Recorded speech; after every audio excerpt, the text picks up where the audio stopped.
Hello friends, good morning. जुहार। आपण मैंने केंदा छन आशा कर आपण मैंने समस्ते भल थे।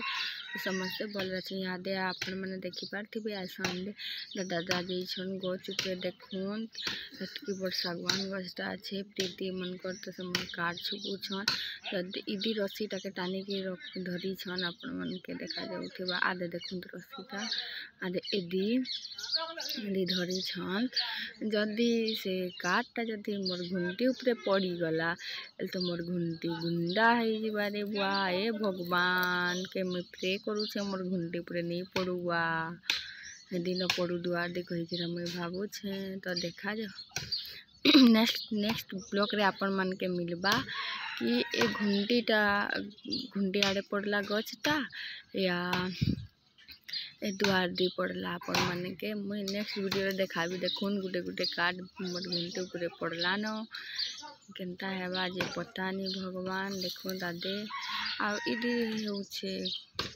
ये गिरा छन देखुन आदे गरु गिरा लड़ू छन सकाल हो गला न 6-10 हो गला न। मुई दुकाने केने कन जस्ट कुली छे साग उतरे छे भात निहा उतरासी गैस रे रान देले बोले उतराली लेकिन सीमा के टिके देखी के कहबी दुकान उतरी कर जी बहुत चाउल चाउल नथिला न चाउल बुथिली।